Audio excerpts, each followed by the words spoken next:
We bring in Ben Stein now. He's an economist, New York Times columnist, and I'm not going to hold that against you, Ben, and former presidential speechwriter. How are you, Ben? I'm great, thank you. It's funny, I wake up exactly the same as you think it's going to be a great day. Then when I read the newspaper, I think, what the heck happened? I mean, what? It's not even, Ben, in your life, which is long. Thank you. Long. I hope it's going to be even longer, probably much longer. Well, they'll be able to keep you alive for a long time. Universal health care is coming. Yes. When you're looking at your life, have you ever experienced any time period where the news didn't make sense, where you're looking at it and you're saying this? Yes.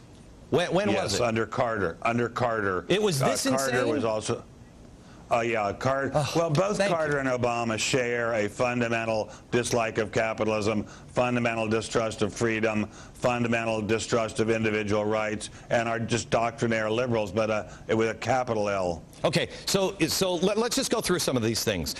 In the Carter administration, we had things like, for instance, Madoff.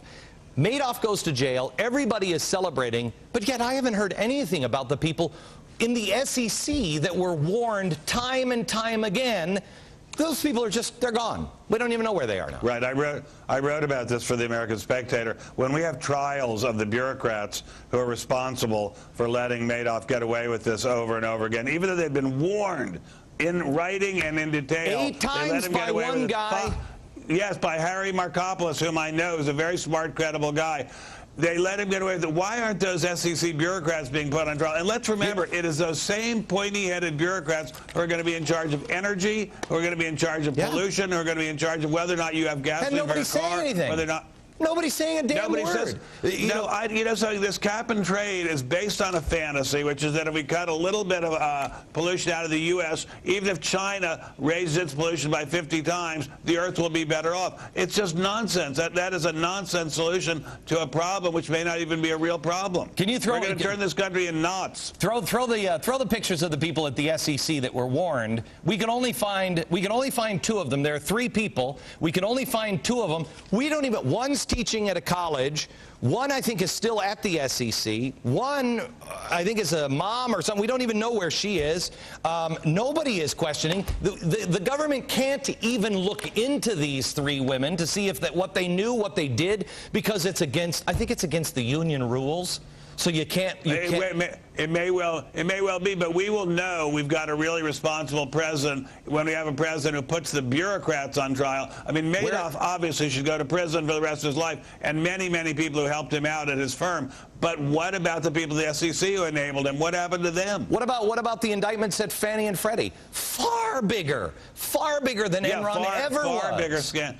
Right. Why isn't Franklin Raines before a jury? Something is seriously wrong here. We have a situation in which the government basically, it's like Love Story, an old movie that us old people remember. Being in love means never having to say you're sorry. Being a government bureaucrat means never having to say you're sorry. And meanwhile, in the front lines in Iraq and Afghanistan, wonderful young Americans are giving their lives so that back here at home, the government can loot and plunder. So we have tomorrow, California. I've only got about a minute and a half. Tomorrow, California, the EPA came out and said that they need to give California an award from the EPA because they're model. They're also broke. I just might want to point that out. 2014, we're broke, and we're going to have. Go ahead. We have super high air pollution standards that are going to make the state even more impossible, even more expensive, even more unlivable. The California is going to reduce its air pollution output. Never mind that something like 1 million tons of pollution are being blown here every month from China. Nobody's worrying about that. All right. Ben, I got to run, but thank you very much. I appreciate your time, sir, and God bless you. Pal. You bet. And God bless you in California.